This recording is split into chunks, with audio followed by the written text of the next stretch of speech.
प्रणव जी, एक चीज़ और मैं पूछूंगी, क्योंकि मोस्ट ऑफ द कुंडलीज में ऐसा होता है कि सूर्य के साथ बुध और शुक्र हो ही जाते हैं। मोस्टली केसेस में ऐसा हो जाता है क्योंकि वो पास भी हैं। ये भी बुध तो अक्सर हमने देखा है कि सूर्य के साथ मिल ही जाता है। इस केस में अगर किसी को अपनी वाणी के लिए कुछ उपाय करने हैं और जिसके लिए बोला जाता है कि आप बुध का रत्न धारण कर लीजिए, या शुक्र की लग्जरीज चाहिए और बोला जाता है कि शुक्र का रत्न धारण कर लीजिए, इस केस में क्या किया जाए जब जहाँ पे शुक्र या बुध सूर्य के साथ ही बैठे? क्योंकि ये केसेस तो अक्सर कुंडलियों में देखने को मिलते हैं। 99% आप मानिए, 99 तो मैं चलो ज़्यादा बोल गया, 90% आप मान लीजिए कि बुध आदित्य लोगों के दिमाग में समझ तो आता नहीं है। बस उन्हें लगता है कि सूर्य बुध साथ में तो बुध आदित्य ही हो गए यार। ठीक है जी। अब होता क्या है, बेसिकली हमारे सौर मंडल में भी पता है कि बुध सबसे पास है सूर्य के, तो बुध 100% राशि आपके लगन चार्ट में या कहीं भी किसी भी चार्ट में सूर्य के आसपास ही मिलने वाला है। तो लोग बोलेंगे बुधस्थ पन्ना पहनिया। बस अब ये देखना था, पहला सीन वही कि लग्न का क्या लेना देना था बुध से जी। क्या लग्न का शत्रु तो नहीं था ये? एग्जाम्पल देता हूँ, मेष लगन, मंगल बुध की बनती नहीं आपस में। ऐसे इंसान को हम पन्ना पहनाने की कोशिश कर रहे हैं क्योंकि बुध आदित्य योग है जी हमारा बुध अच्छा हो जाएगा। बुध तो वाणी का कारक होता है, आपका कारक है वाणी का, वो हमें तो देखना था। अब क्या है, मेष लगन कुंडली, तो सेकंड भाव जो हमारा वो कारक है उसका शुक्र वहाँ पे उस घर के राजा हैं, मतलब वाणी के घर में, पैसों के घर में शुक्र बैठे हैं। बुद्ध को लेना देना ही नहीं था। और मिथुन जो कि पराक्रम भाव है, वहाँ बुद्ध उसका स्वामी है, झगड़े बढ़वा देगा। पहन लीजिए पन्ना, क्योंकि हमने तो इसे भी देखा कि हमने अर्ध ज्ञान कहीं से लिया कि भाई बुध आदित्य योग है तो हम पन्ना पहनेंगे, क्योंकि बुध आदित्य योग है, हमें राजा बना देगा। ये कुछ नहीं बनाएगा, बल्कि आपके अंडरस्टैंडिंग इश्यूज बढ़ाएगा भैया। पराक्रम भाव है ना, ये पराक्रम भाव का स्वामी बुद्ध बन गया, बुद्ध से लड़ाई हो ही नहीं सकती। बालक है, अगर हम शास्त्रों में भी पढ़े इनकी आइडियोलॉजी, तो बालक कहा गया ना बुद्ध को, तो बालक है, उससे पराक्रम होगा नहीं, वो डर के भागेगा वहां से। तो आप भी क्या करेंगे, दुस्साहसी हो जाएंगे, वाणी से दुस्साहसी होंगे, देखना, लड़ेंगे नहीं, दुस्साहस करेंगे किसी के साथ, और फिर वो जब गरजेगा तो आप भाग जाएंगे वहां से जी। तो ये एक जरूरी नहीं है कि योग बन रहा है तो हमें वो रत्न पहनना चाहिए। हमें ये जरूर देखना चाहिए कि योग जो कारक ग्रह है उसका स्थान कहाँ कहाँ है किसी भी हाल में। मैं छोटा सा एग्जाम्पल देता हूँ आपको। एग्जाम्पल है जैसे सिंह लगन की कुंडली, उसके अंदर सेकंड जो भाव है उसमें आएगा कन्या राशि, और 11वां जो भाव उसमें आएगा मिथुन, मतलब पैसों का आना और गेन होना, दोनों का स्वामी बुद्ध है। आंख बंद करके पन्ना पहनना चाहिए इस आदमी को। अच्छा, अब बुद्ध कहाँ बैठा है? त्रिषणाया में तो नहीं बैठा है, कहीं हमारा त्रिक में तो नहीं बैठ गया जाकर के, सप्तम भाव में नहीं बैठा, मत सोचिए इतना। बिल्कुल सिंपल सा लॉजिक है कि ये मेरे गेन और पैसों के भाव का स्वामी है। ये जहाँ भी बैठा होगा अपने घरों को तो नुकसान नहीं पहुँचाने वाला किसी भी हाल में। पहन लीजिए पन्ना। अब यहाँ तो बुध आदित्य योग भी नहीं था, पर उसको फायदा हो जाएगा।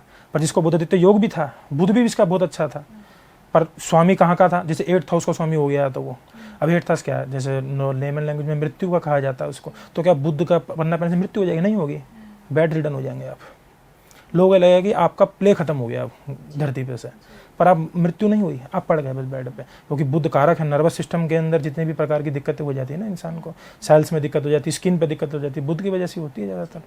अब पन्ना पहन के आपने क्या करा, अब लोगों ने बूस्ट हो गया, नहीं बूस्ट नहीं हुआ, कन्फाइंड रिजल्ट आ गए, जो नहीं आने थे आ गए। यानी कि रिजल्ट हमने खुद ही इनवाइट कर लिए कि ये रिजल्ट हमको चाहिए इससे जी।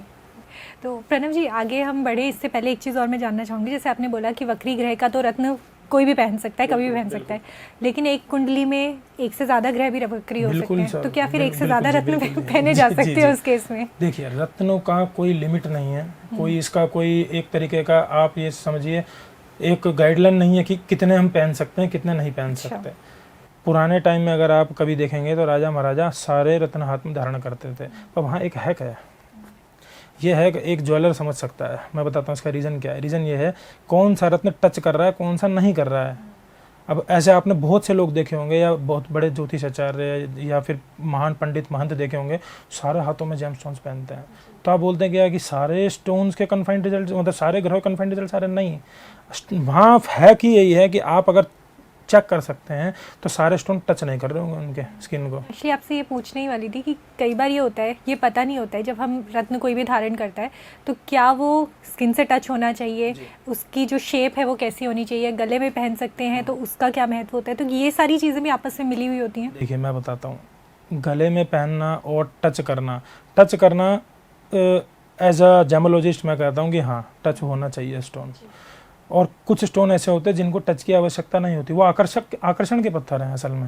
जैसे एग्जांपल ओपल, फिरोजा और डायमंड। डायमंड अगर टच हो जाएगा हमारी स्किन से तो वो तो काटना शुरू कर देगा स्किन को।